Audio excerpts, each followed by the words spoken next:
Si tu as cliqué sur cette vidéo, c'est que tu as conscience que la vie chrétienne est une vie relationnelle. Et pour certains d'entre nous, cette relation avec Dieu n'est pas aussi profonde, intime qu'on sait qu'elle devrait être. Alors voici 7 conseils, 7 facettes, 7 fruits, je dirais, importants, voire même obligatoires à vivre pour connaître une vraie intimité avec Dieu, pour le connaître personnellement.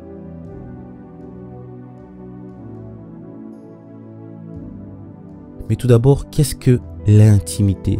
Le mot intimité vient du latin intimus, qui veut dire le plus profond, le plus intérieur, le plus dedans.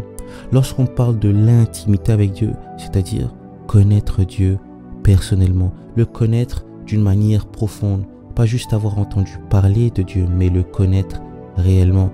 Dans les psaumes, il est dit « L'amitié de Dieu est pour ceux qui le craignent ». Mais le mot utilisé pour amitié peut être aussi traduit par confidence, les secrets. C'est-à-dire que connaître Dieu, c'est dépasser une relation de surface, c'est de le connaître en profondeur, de partager des secrets, des confidences, une amitié avec lui.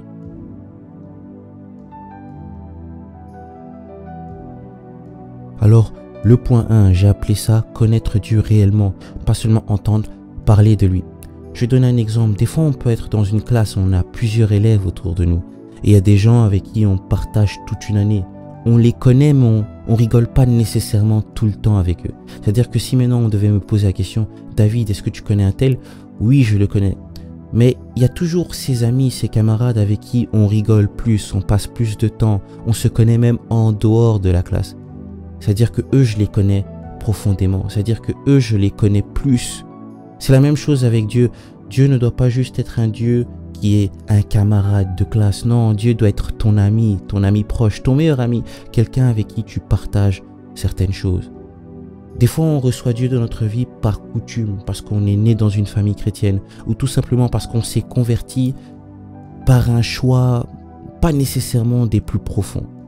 Mais le Seigneur veut qu'on aille plus loin, qu'on fasse de lui non seulement le Dieu des gens autour de nous, le Dieu de notre Église, mais notre Dieu à nous. Dans Jean chapitre 17 verset 3, il est dit « Or la vie éternelle, c'est qu'ils te connaissent, toi le seul vrai Dieu et celui que tu as envoyé, Jésus-Christ. » Et un de mes versets préférés, c'est dans 1 Corinthiens chapitre 2 verset 11, c'est l'apôtre Paul qui parle et il dit « Qui donc parmi les hommes connaît les choses de l'homme si ce n'est l'esprit de l'homme qui est en lui? De même, personne ne connaît les choses de Dieu si ce n'est l'esprit de Dieu. » C'est-à-dire que passer du temps dans l'intimité avec Dieu permet de connaître Dieu réellement, permet de vraiment comprendre et de saisir l'aspect de la vie éternelle. Ne soyez pas des personnes qui ont juste entendu parler de Dieu. Soyez ceux qui ont réellement bâti et construit un chemin, une relation, une intimité avec lui.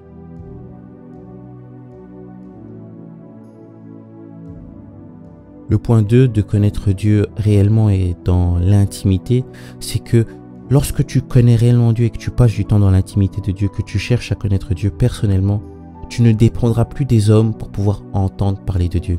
On connaît tellement d'églises où les fidèles sont trop attachés au pasteur, au prophète, où ils ont besoin du pasteur, ils commencent à développer une relation qui est malsaine, où ils ont besoin de lui. Oh, le regard du pasteur est sur moi, alors Dieu me regarde. Non. Connaître Dieu, c'est pouvoir discerner de sa part. C'est-à-dire que lorsqu'un prophète ou un pasteur te parle, tu reçois et tu ressens plutôt ce que Dieu te fait déjà vivre dans l'intimité.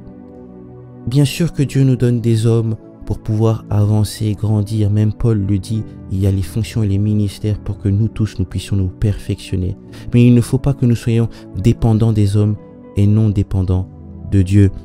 J'aime beaucoup dans Jean chapitre 10 verset 27, il est dit ceci « Mes brebis entendent ma voix, je les connais et elles me suivent. » Si tu es une brebis de Dieu, si tu es un enfant de Dieu, tu dois pouvoir entendre la voix de Dieu et reconnaître. Si dans ta vie chrétienne, tu n'entends pas la voix de Dieu et tu ne reconnais pas la voix de Dieu, ses signes, sa manière de percevoir les choses, c'est qu'il y a un problème et qu'il faut y remédier. Il est aussi dit dans Actes chapitre 17 verset 11, les Juifs de Bérée sont décrits comme examinant chaque jour les Écritures pour voir si ce que l'on leur disait est exact. C'est-à-dire que nous, en tant que chrétiens, on doit pouvoir être des chrétiens qui examinent, qui ont toujours cet esprit de discernement. Et sans connaître Dieu, sans connaître sa parole, sans passer du temps à lire la parole de Dieu, on est des chrétiens qui ne peuvent recevoir de la part de Dieu. C'est-à-dire que tu reçois de la part des hommes sans réellement avoir cette profondeur, sans réellement avoir cette connaissance de dire « Ah, là ça vient de Dieu ». Alors le point 2, c'est de comprendre que connaître Dieu intimement nous permet de ne pas dépendre des hommes, mais de dépendre de lui.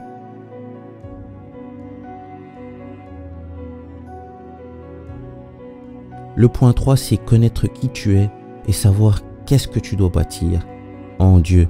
Dans Éphésiens chapitre 2, verset 10, il est dit « Car nous sommes son ouvrage créé en Jésus-Christ pour de bonnes œuvres que Dieu a préparées d'avance. » Le Seigneur a toujours un plan merveilleux pour chacun d'entre nous.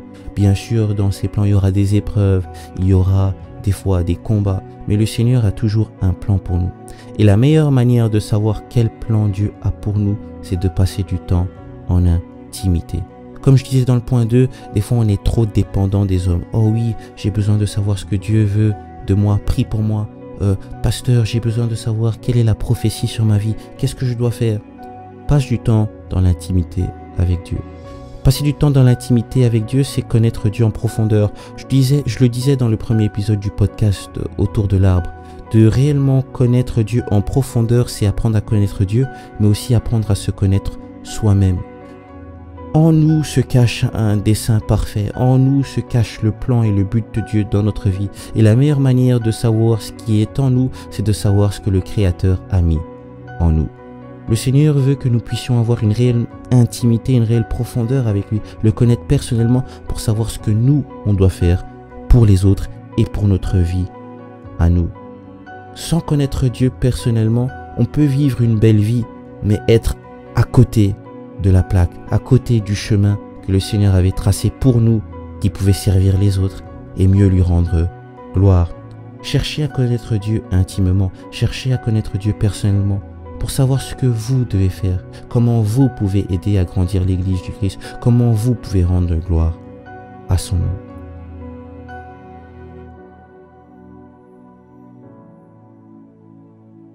Le point 4, j'ai intitulé ça « Être conduit par l'Esprit et affermi dans une foi stable, courageuse et obéissante ». Dans 2 Timothée chapitre 1 verset 12, il dit « Je sais en qui j'ai cru ». Connaître Dieu, c'est savoir en qui tu crois. C'est-à-dire que quand les épreuves viendront, quand les tempêtes viendront, tu resteras stable et ancré dans une foi qui te parle. Vous savez, aujourd'hui, on a beaucoup de personnes, on se convertit, on est dans un zèle de joie, on avance, on est là, oui, Dieu. Mais lorsque les épreuves viennent, lorsqu'on est accablé parce qu'on croit, lorsqu'on rentre dans des pièces et qu'on sent une différence parce qu'on croit en Christ, on abandonne rapidement. Dans les temps passés, lorsqu'il y avait des martyrs, lorsque Paul était emprisonné, lorsque certaines personnes étaient insultées, frappées, ils n'abandonnaient pas parce qu'ils connaissaient Dieu personnellement. Si tu ne connais pas Dieu personnellement, lorsque le vent viendra et tu ne seras pas bâti dans un fondement solide qu'est le Christ, tu seras juste bâti dans tes émotions, dans le peu que tu connais de Dieu. Et ce n'est pas assez.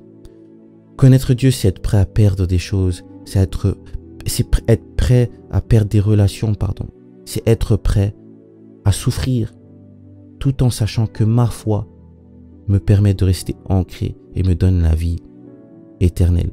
Connaître Dieu intimement te rend plus fort, te rend plus courageux, te rend plus audacieux, parce que tu sais que celui avec qui tu partages une intimité est plus fort que tout. Celui avec qui tu partages une intimité aime plus que tout. Celui avec qui tu partages une intimité a prévu un plan merveilleux pour toi, même après que tu quittes cette terre. Connaître Dieu nous rend forts, nous rend courageux et nous rend audacieux.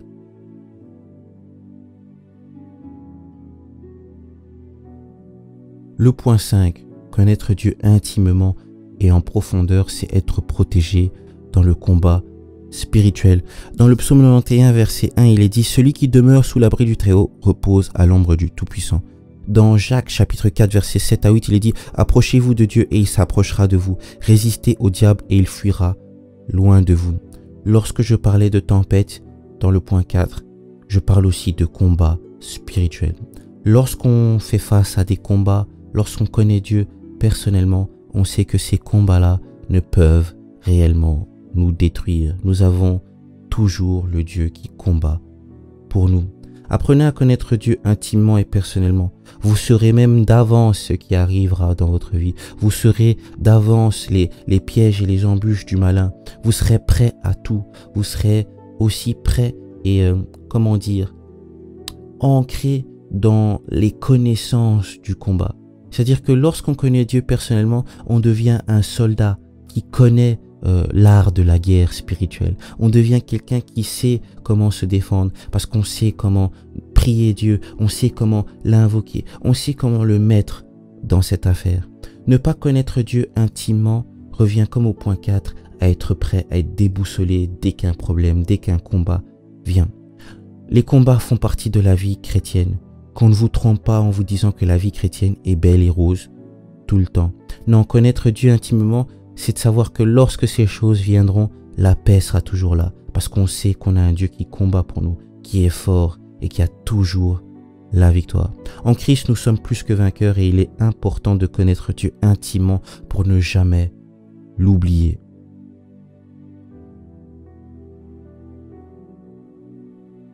Mais parlant de paix et de joie, le point 6, porter une paix et une joie qui ne peut s'envoler. Dans Jean chapitre 14 verset 27, Jésus dit « Je vous laisse la paix, je vous donne ma paix ». Dans le psaume chapitre 16 verset 11, il est dit « Il y a d'abondantes joies devant ta face ». Cherchons la face de Dieu pour trouver ses joies. Cherchons Dieu personnellement pour toujours être en joie avec lui. Connaître Dieu personnellement, c'est pouvoir rentrer dans cette paix, pouvoir être entouré de cette paix constamment. Connaître Dieu en profondeur et dans l'intimité du lieu secret, c'est de pouvoir connaître cette joie devant sa face. Tu passes tellement du temps devant Dieu que cette joie devient un habitat naturel dans ta vie. Comme pour le point 4 et le point 5, lorsque ces problèmes viennent, tu as tellement passé du temps dans la présence de Dieu que la joie et la paix t'environnent. Dieu marche constamment avec toi que tu reconnais la paix. La paix, ce n'est pas l'absence de problème. La joie, ce n'est pas l'absence de tristesse. Non, c'est juste qu'on arrive à cultiver ça parce qu'on passe du temps avec Dieu. Voyez la joie et la paix comme une plante qu'il faut arroser, qu'il faut nourrir. Et pour nourrir cela, il faut passer du temps avec Dieu. Il faut prier Dieu, il faut lui parler, converser avec lui pour mieux le connaître et mieux savoir conserver notre paix, conserver la joie qu'il nous donne. Connaître Dieu intimement, c'est être une personne de paix, c'est être une personne de joie. Et je pense que vous-même, vous le savez, lorsque vous passez du temps avec des personnes qui passent beaucoup de temps avec Dieu, vous sentez cette paix, cette sagesse, cette joie qui se dégage d'eux.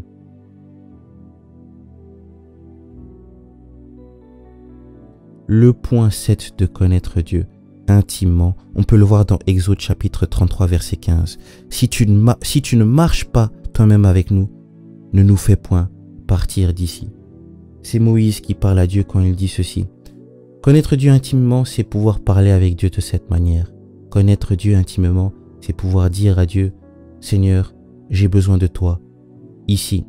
Quand on connaît Dieu intimement, on a une relation avec Dieu où nous pouvons l'invoquer d'une manière spéciale. On peut dire à Dieu, Seigneur, voici ma situation, je ne peux pas faire sans toi. On a besoin de faire les choses comme ceci. Connaître Dieu intimement, c'est pouvoir toucher son cœur pour pouvoir changer les situations. Lorsque tu passes du temps avec Dieu, Dieu reconnaît ton cœur et il sait dire, ça c'est mon enfant. Je peux faire cet exploit pour lui. Connaître Dieu intimement, c'est de pouvoir être exaucé d'une manière surnaturelle. Connaître Dieu intimement, c'est de pouvoir avoir la foi, l'assurance que lorsqu'on invoque Dieu, on peut faire des choses que les hommes ne peuvent faire. Qu'en regardant l'Ancien Testament et dans le Nouveau Testament, la particularité des hommes de foi qui ont fait de grandes choses, c'est qu'ils avaient une relation un à un avec Dieu. La communion avec Dieu, avec nos frères, c'est très important, mais lorsqu'on est dans le lieu secret et qu'on connaît notre appel et qu'on connaît Dieu personnellement, on arrive à déplacer des montagnes, on arrive à séparer des mers, on arrive à aider les autres avec puissance, avec impact, avec feu. Apprenez à connaître Dieu personnellement pour avoir un Dieu qui sait faire les choses différemment pour vous, qui sait faire les choses pour changer votre trajectoire. Si vous n'avez pas cette relation personnelle avec Dieu et que cette vidéo vous a parlé, que vous vous rendez compte, ah oui, Moi, je n'ai pas cette profondeur avec Dieu. Moi, je n'ai pas cette intimité avec Dieu. Je rate tellement dans ma relation avec Dieu parce que je n'ai pas ces choses, parce que je ne cherche pas à le connaître en profondeur. Fermez les yeux avec moi et faisons une courte prière. Seigneur, nous voici devant toi parce que nous savons une chose. Nous savons que lorsque nous passons du temps à construire une vraie relation avec toi, une vraie intimité avec toi, nous avons droit à jouir des fruits, nous avons droit à connaître des choses que les autres ne peuvent connaître. Seigneur, façonne nos cœurs, façonne notre pensée à toujours nous approcher de toi, pour te connaître toi, non pour les choses que tu peux nous donner, mais parce que nous savons que lorsque nous apprenons à te connaître toi, nous avons un amour qui est différent, un amour qui est plein, un amour qui est parfait. Seigneur, je prie pour les cœurs qui ont regardé cette vidéo et qui se disaient, Seigneur, je veux te connaître intimement, je veux te connaître en profondeur. Manifeste-toi à eux, donne-leur l'occasion de pouvoir toujours te chercher en profondeur, de pouvoir toujours te reconnaître toi, de savoir qui tu es dans leur vie. Je prie que les cœurs qui ont écouté cette vidéo, à partir d'aujourd'hui, te connaîtront en profondeur, te connaîtront en intimité. En ton nom, j'ai prié et je dis Amen. Alors voilà, si cette vidéo vous a aidé, n'hésitez pas à mettre en commentaire un verset, une pensée qui peut aider quelqu'un d'autre qui cherche à connaître Dieu intimement. Si vous pouvez lâcher un like, mettre un commentaire, partager ou même faire un don à l'œuvre d'Arbre Ardent, cela nous ferait très plaisir. On se retrouve à très bientôt dans une nouvelle vidéo d'Arbre Ardent TV. Soyez bénis.